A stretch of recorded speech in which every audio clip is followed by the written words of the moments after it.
ध्यान रखे के कसम खाइल रहनी। बाकी तरह का भाई काहे हमरा के धोखा दे के चल गईला। और दूसर फेरा स्वस्थ जीवन खातिर होला।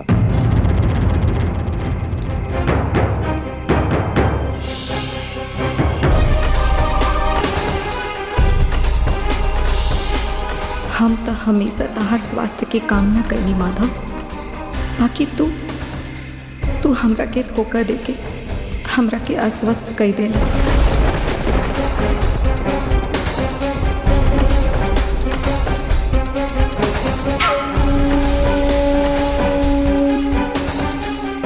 और तीसरा फेरा धन संपदा खातिर होला।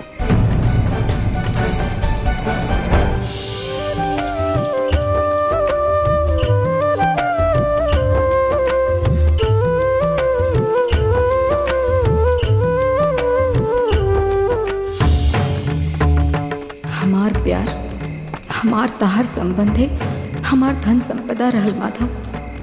तहार धोखा के बाद हमरा लगे अब कुछो नहीं खे। चौथा फेरा एक दूसरा का प्रेम और आदर खातिर होला। हम तहार संग कबो ना छोड़न चंदा। हम तहार जिंदगी में उहे रंग भरे जैसे सतरंगी चूड़ी तार हाथ में रंग भरल दिया। प्रेम और आदर में हम कबहू कोनो कमी न रखले रहनी। तबहू ऐसा काहे कैला माधव, काहे कैला? अब कन्या पचवा फेरा में आगे चले।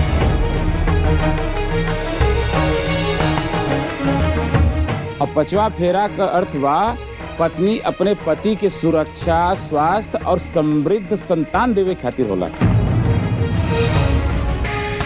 तारा बेटा चाहिए या बेटी? ये काहे पूछ रहल बड़ा?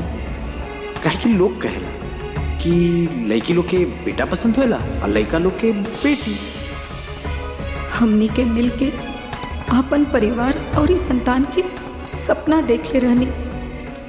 तू तो हमार सपनों लूट ले माधव।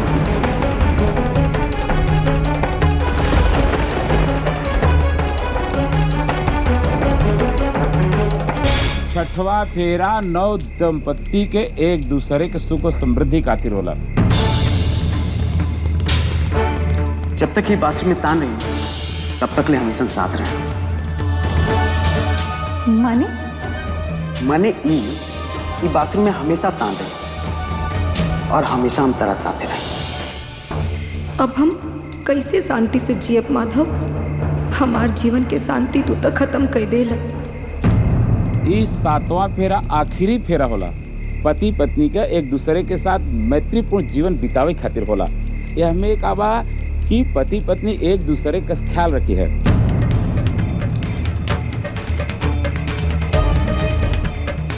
हम तरह के वचन देते कि तारा साथे में हमेशा रहे, हमेशा। और ई भेंट हम संग के दोस्ती के आखिरी भेंट है। जिंदगी भर साथ देवे के वचन तो हम तरह से बियाह होके के पहले दे ले रहनी माधव। हम तो अपन वचन निभाईनी। बाकी तू अपन वचन काहे ना निभाईला? काहे माधव?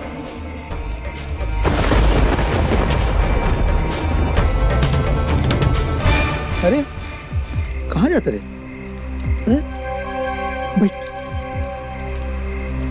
आजा, बैठ बैठ बैठ।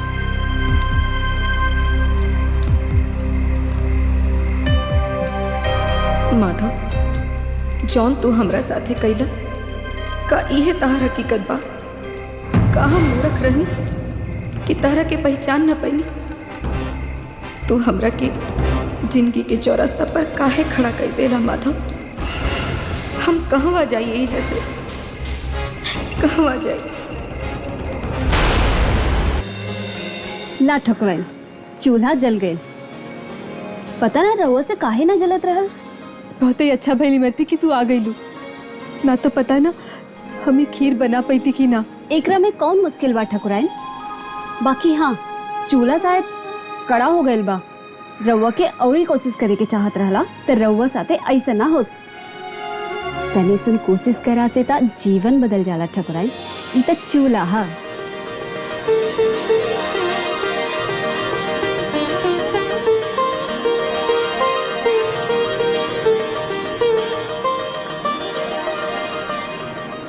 अब कन्या के मांग में सिंदूर भरा ठाकुर साहब।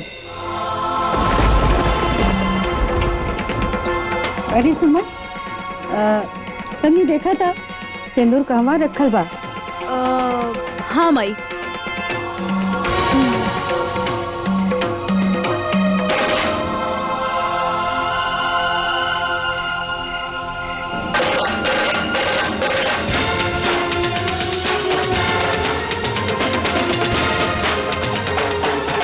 वो हैली हमार सेनूरदान।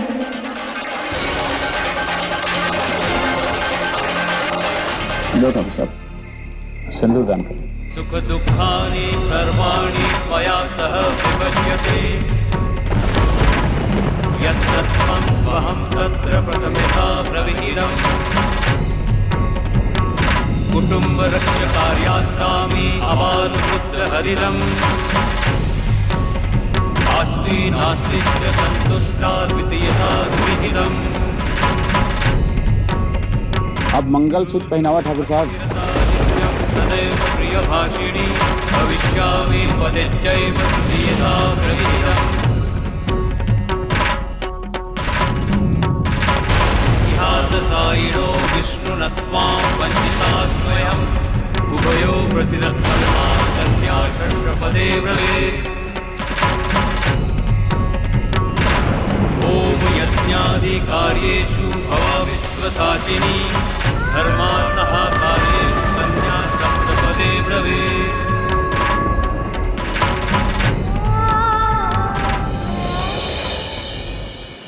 पाक गईल खीर। अब बस हमरा के एकरा में सूखा मेवा डाले के बा। ठाकुर साहिब के बहुत पसंद बा इसन खीर।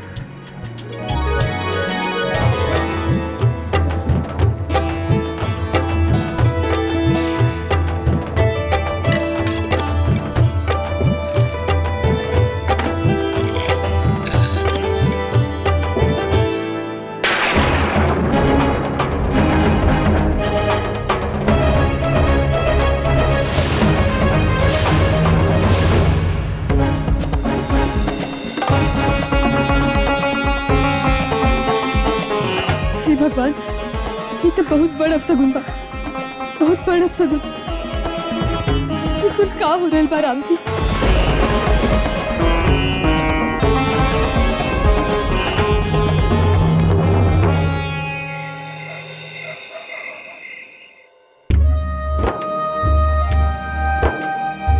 ए बेटा, तोरा खातिर ठाकुर साहब रोआ खातिर।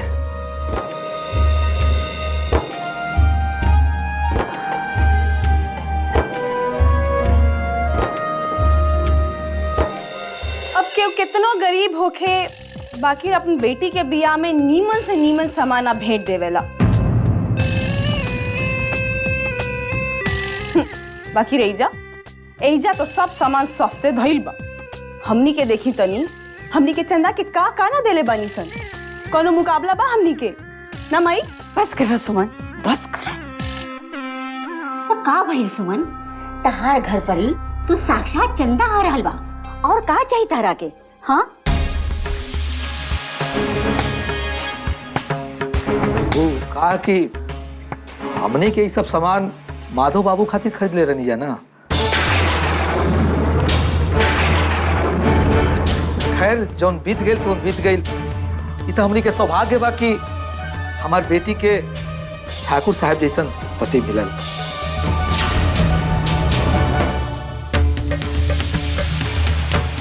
अब ओ गोली छोड़ा। अरे भाई अभी एगो रस्म बाँच गई बा। अब कौन रस्म भाई? अरे भाई कंकन खोले के रस्म, उहे तो करे के होई नु। खंगा नहीं जा? अरे भुला गई लू का? ये रस्म तो ससुराली जाए के बाद न होला। बाकी अब यहाँ का रस्म तो सब पूरा हो गई नो? हाँ हाँ, सब रस्म पूरा हो गई।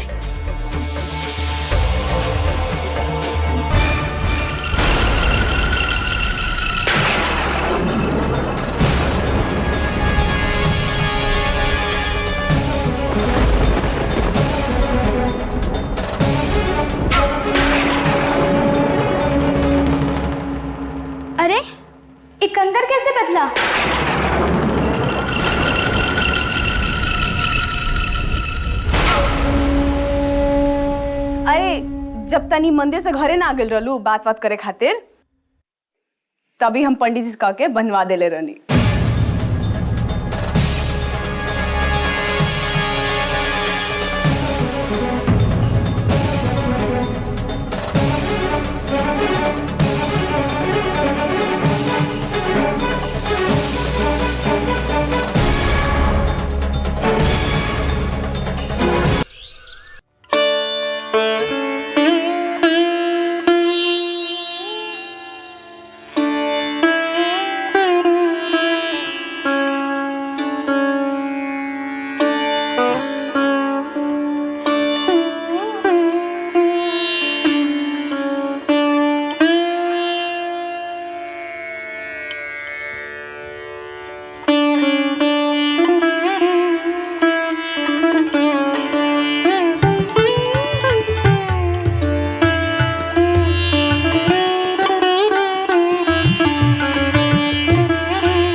अरे अब तो नया जिंदगी शुरू होल बा बेटा। इससे हमरा मालूम बा कि हमने की जो सोचले नहीं था वो ना भइल।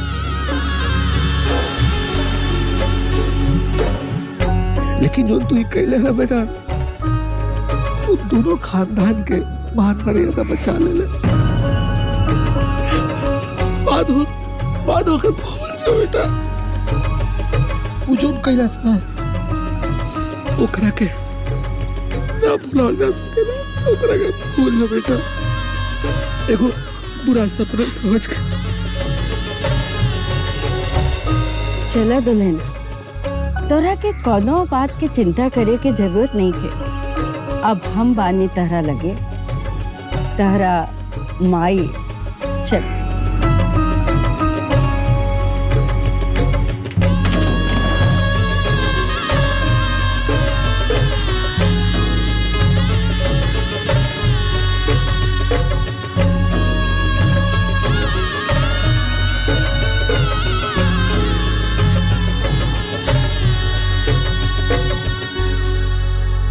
निर्भय, तू हो बैठा।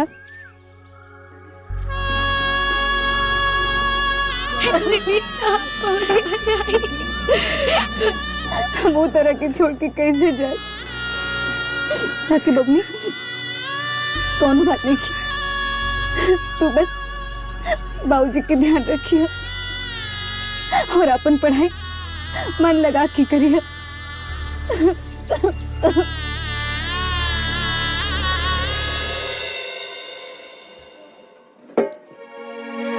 भाऊजी तू तो कमाल कही देलू, रात भर जाग के इतना दूध उठवलू कि भोर तक लेता दूध एकदम रबड़ी बन गई होगी।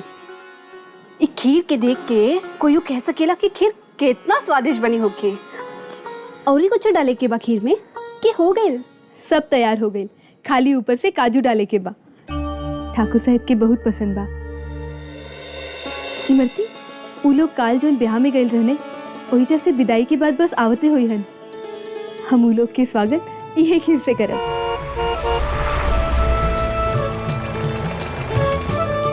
इमरती बुझाता कि ठाकुर साहिब और अम्मा जी लोग आ गई ने। जाके देखते नहीं हम ये सब करके आवत हैं।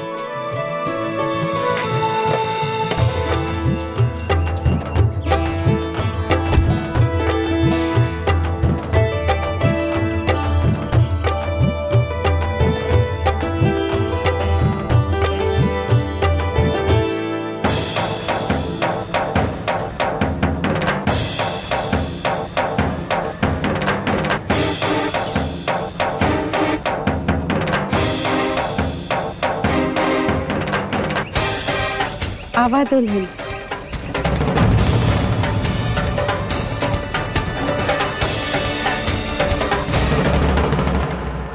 देख बेटा, हमरा तो बड़ हवेली में बड़ बड़ लोगन के साथ रह के और अच्छा अच्छा खाए के आदत पड़ गई बा। हमने के एजा काम करे खातिर आयल बानी सर। हाँ? काम खत्म हो जाए तो हमने के उहे घर वापस चल जाए सर। उहे झोपड़ी जहाँ से हमने के आयल बानी सर।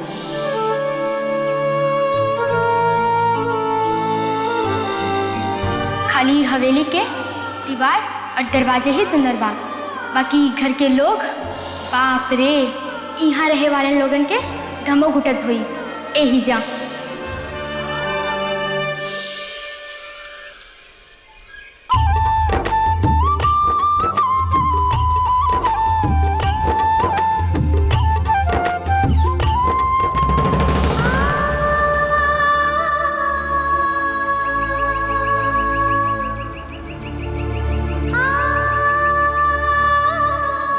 बाद में खिया, पहले आरती के थरिया तैयार कर। आरती के थरिया काहे? ओहो, अरे हाँ, आज हमनी के साथे एगो खास मेहमान आइल बा।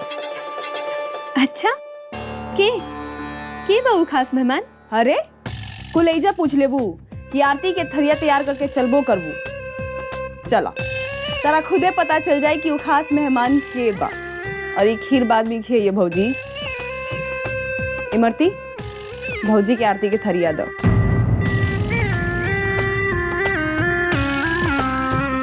जल्दी करा इमरती। दा।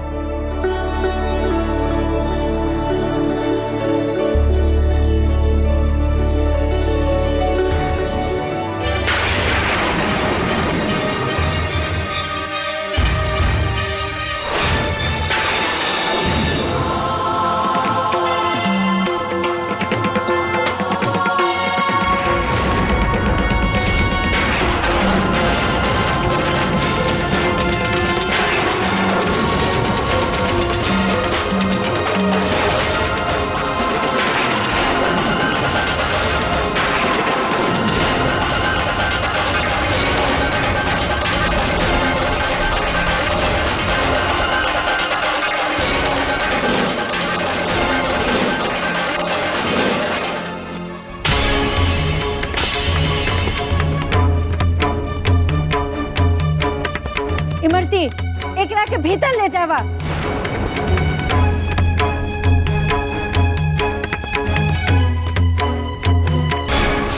बड़की माई, माई ई के बाड़ी? अरे वो का बात दुल्हन, कि एगो नया नौकरानी बिया, एजा नया नया काम शुरू कर ले बिया। तोरा आरती उतारे खातिर आयल रहल, बाकी बेहोश हो गई। पर तू चिंता जिन करा। सुमन, आरती की थाली लावा और विधि करा। हाँ माई।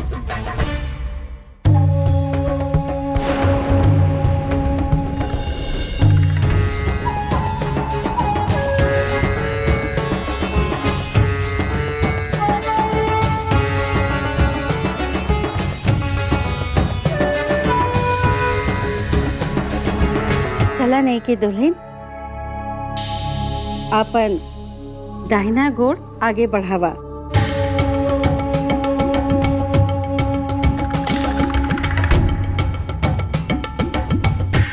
निर्भय, तू हमार साथे चंदा के बोला, हमार अर्धांगिनी अपन दाया गोड़ आगे बढ़ा के घर में प्रवेश करा और ये गोड़ कबहू घर से बाहर न निकलिया।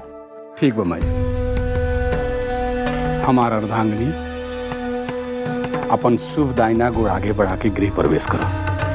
अब फिर ही गोड़ के घर से बाहर मत निकलिया, वो अशुभ बोला। चले सुमन, पहले आरती करा।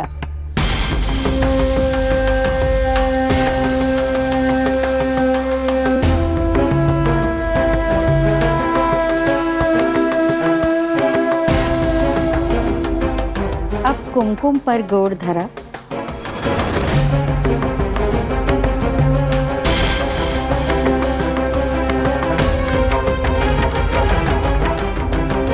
अब चावल पर गोड़ धरा।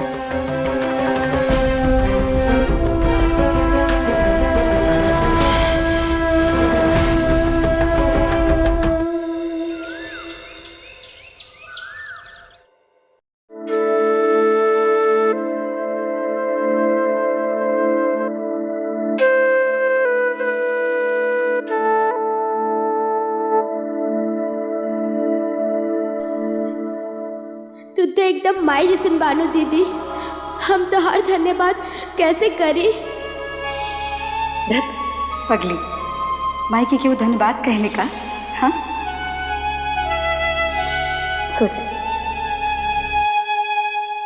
इंदिया रानी आई जा, परियन के लिए आई जा। इंदिया रानी आई जा, सितारन के बोलाई जा। अरे अरे हमार हंसे खेले वाली बेटी आज बुझल बुझल का बिया है? बाबूजी, हाँ बेटा, हमरा दीदी के चिंता हो रहा बा। पता नहीं दीदी वो सब चीज कैसे संभाली। हमने का सोचे रहनी और का हो गई। हाँ बेटा, भगवान कुछ और सोच ले रहा हमने खातिर हैं। अब उनकर लीला अपरंपार बा, उनकर माया कोई ना जानेला। हमनी खाली उनकर आदेश के पालन करे के बा। अब देखना, चंदा के हाथ में मेहंदी लागल माधो के और बियाह हो गए निर्भय बाबू से। ठीक है, दीदी के हथेली पे एक कौन अक्षर बना दिले बाड़ू? अरे बहनी, ये दूल्हे राजा के नाम के पहिल का अक्षर बानू। वो हम जाने ली, बाकी ये सही अक्षर ना बा। माधव के मानू होखी, माँ अक्षर बनावा हथेली पर।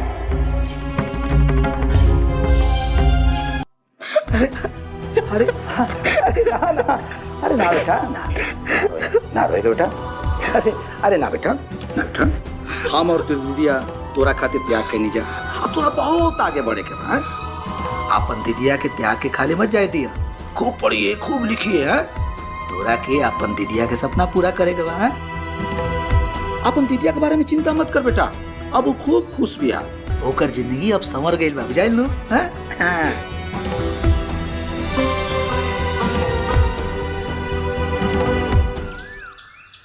ए भैया, अब चाहे कुछ हो जाए, बाकी हम अपन नेक लेके रहें त लेके रहें बस। हाँ हाँ, ले लिहा ले लिहा, लेकिन पहले सब रस्म पे तो पूरा कर ला। ना ना, हम ननद हई और जब तक हमरा नेक ना मिली हम रस्म ना होके दे। ये लड़की भी ना, तू तो अभियो ऐसे नहीं बर्ताव करत बाड़ू जैसे निर्भय और आशा के ब्याह।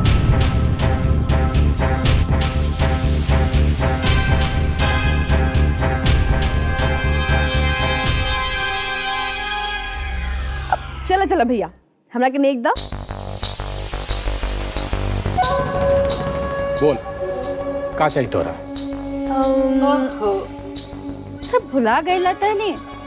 रस्म के मुताबिक इन्हें भाई ना भजाई देवेली। नईकी भौजी, नईकी भौजी हमरा के का दी है? इनका झांपी में का आइल बा? अरे तहार भजाई बाड़ी, तू खुदे कुछ देख के मांगला। और यहाँ नहीं कि दुल्हन, ये जौन मांगे वो तोहरा के देवे के पड़ी, तो इनकार न करबू, बुझाई?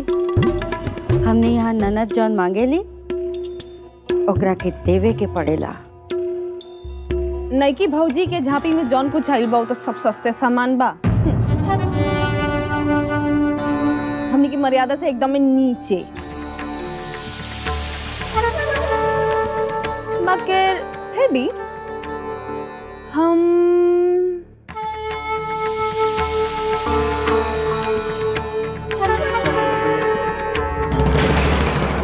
हमरा के एक कंगन देता, नहीं निमन लागता।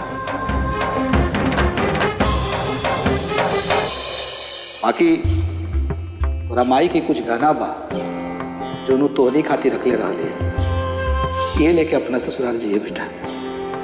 ये तोरा माई के अंतिम निशानी और तो याद बा ओकरा खातिर बेटा? जी दीदी, ये हमार माई के है। रवा कुछ और ही मांग ली। देख लू माई केंगन अगर आ तारी नहीं देगा तो मत दो, हम बिना नेगे के जी ले, कौन भड़कल जाता नहीं।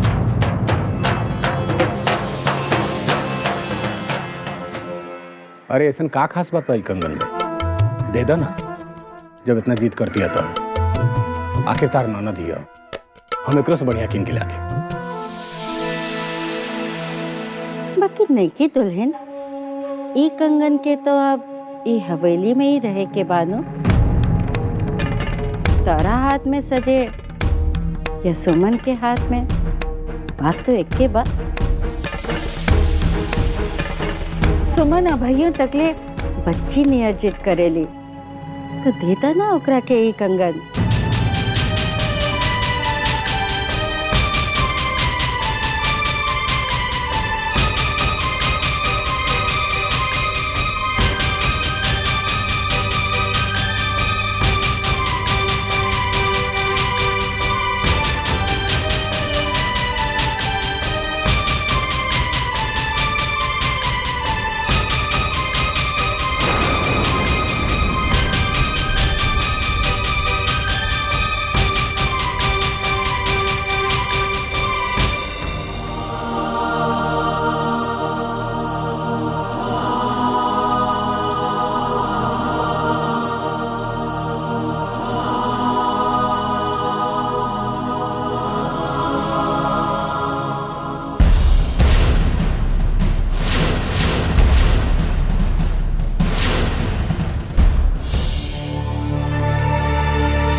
इमरती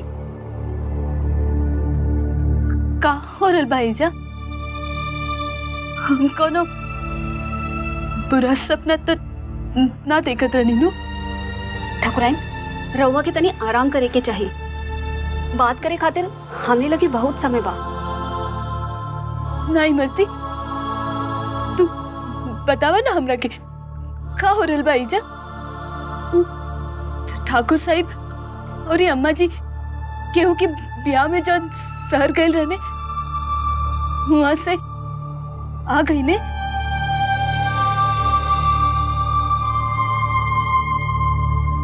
इमरती, बोला ना इमरती। अरे चुप काहे बाड़ू? बोला ना इमरती। इमरती तारा के हमार सौगत पता हमरा के का भइल है जा? हाँ ठाकुराइन, ठाकुर साहिब आपन दूसरा ब्याह करके आयल बने हैं।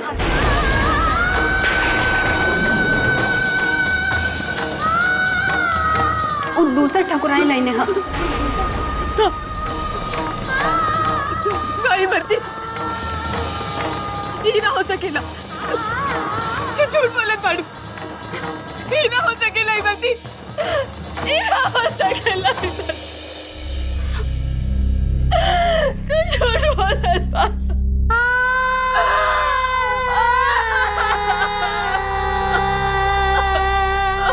ठाकुराइन, रवा शांत हो जाए। धीरज धरे ठाकुराइन।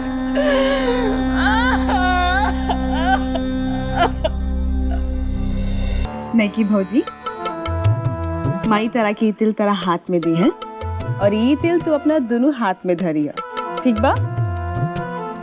माई तू ये तिल भौजी के हाथ में दा, और ये हम अपन हाथ नीचे लगा लेता नहीं ताकि तिल हमरा हाथ में गिरे। ठीक बा सुमन।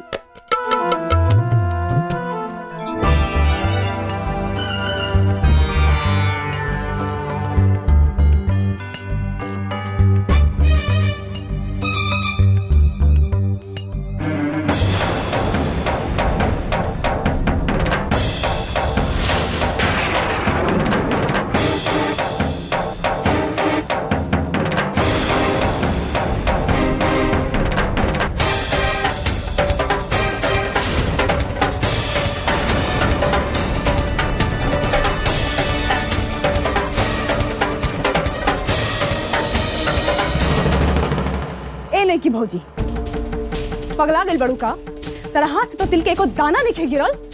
हाँ चंदा, ए रस्म के हिसाब से तारा हाथे से कुछ तिल के दाना गिरे के चाहिए। ओकर मतलब ई है कि तू निर्भय के संतान सुख देबू। चला कोनो बात नहीं खे, फिर से एक बेरी करल जाओ। चला सुमन।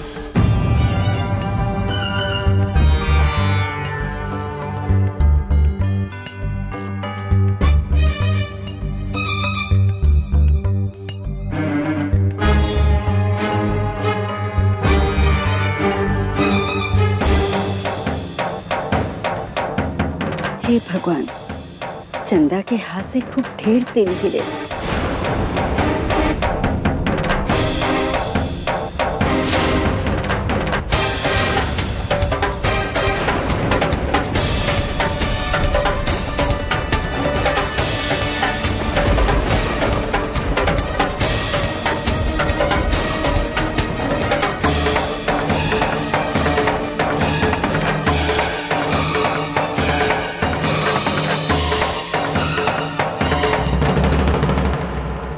हाय हो दादा, इतना बड़का अपशगुन।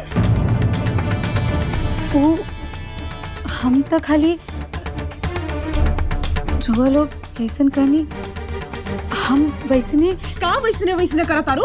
हाँ चला कोनो बात नहीं खे, हमरा के लागत नहीं कि दुल्हन कि तू थक गई बाड़ू, तू जाके आराम करा।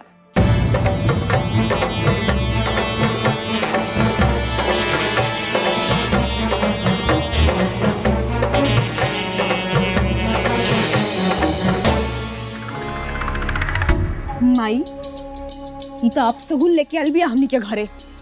हाँ सुमन, हमरा के भी चिंता हो रहल बा। पता न काहे चंदा के हाथे से तिल ना गिरल।